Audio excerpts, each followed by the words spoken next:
मित्रांनो, smartphone market सध्या एक खूपच भयानक कंडिशनमध्ये आहे. म्हणजे गेल्या वर्षीपर्यंत जे फोन 30,000मध्ये येत होते किंवा 30,000च्या फोनमध्ये जे फीचर्स मिळत होते त्यासाठी आता 40,000 तरी किमान द्यावे लागतात. आणि आणखी 6 महिन्यांनी या किमती अजूनच वाढणार असं दिसतंय. त्यामुळे सध्या जरा फोन महाग वाटत असले तरी आत्ताच फोन घेण्यात बऱ्यापैकी पॉईंट आहे. या महिन्यात लॉन्च झालेल्या फोनपैकी पोकोचा आणि नथिंगचा एक फोन बऱ्यापैकी व्हॅल्यू फॉर मनी आहेत. म्हणजे हे फोन महाग आहेत, पण त्या तुलनेत त्यात फीचर्सही चांगले मिळतात. सोबतच मोटोचा H60 Pro हा पण एक चांगला फोन आहे. पण मग आता खर्च करायचाच आहे तर त्यातल्या त्यात चांगला फोन कोणता आहे हे आपण आजच्या व्हिडिओमध्ये पाहणार आहोत. पण व्हिडिओला सुरुवात करण्यापूर्वी तुम्ही जर नवीन असाल तर चॅनलला सबस्क्राईब करून घ्या. मी सुदेश आणि तुम्ही पाहताय टेक भारी. ओके, सुरुवात करूया किमतीपासून, कारण तोच महत्त्वाचा मुद्दा आहे. मोटोरोला H60 Pro भारतात 29,000 रुपयांपासून सुरू होतो. यात 8GB रॅम आणि 256GB स्टोरेज मिळतं. त्यानंतर पोको X8 Pro याच सेम रॅम आणि स्टोरेज ऑप्शनमध्ये येतो, पण त्याची किंमत 33,000 रुपये आहे. आणि तिसरा नथिंग फोन 4A याची किंमत 32,000 रुपये आहे, पण स्टोरेज मात्र यात 128GBच मिळते. 256GB स्टोरेज व्हेरियंटची किंमत 35,000पर्यंत जाते. सो बेसिकली किमतीच्या बाबतीत मोटोच बाजी मारतो, कारण तो अंडर 30K कॅटेगरीमध्ये येऊ शकतो. या सगळ्या किमती खरं तर डिस्काउंट न लावता आहेत.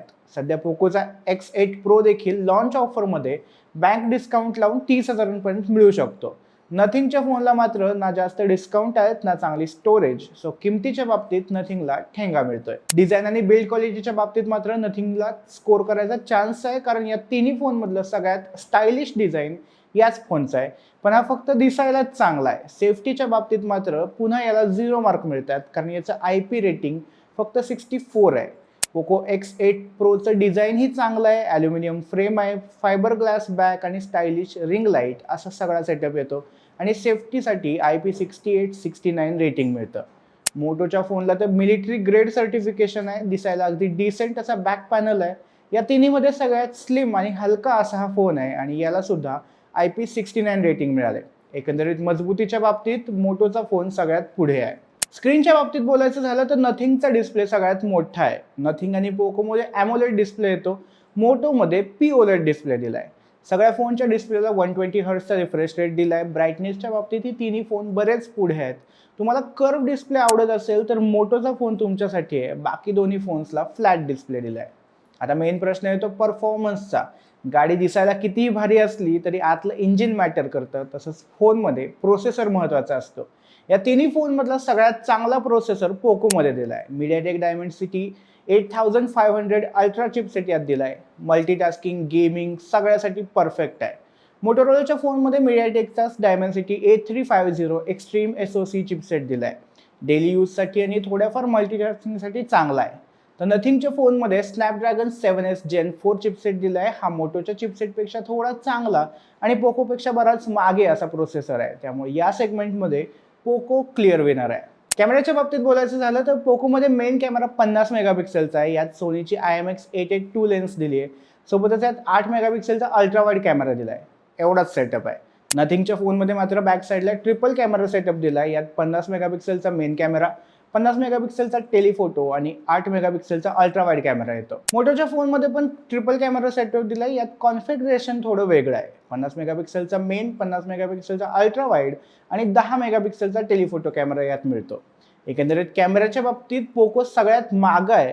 युजर्सच्या प्रतिक्रिया आणि बाकी सगळे रिव्ह्यू बघून लक्षात येते की नथिंगचा फोन कॅमेऱ्याच्या बाबतीत पोकोपेक्षा पुढे आहे. बॅटरीचा विषय राहिलाच. पोकोच्या फोनमध्ये 6500 mAh बॅटरी आहे.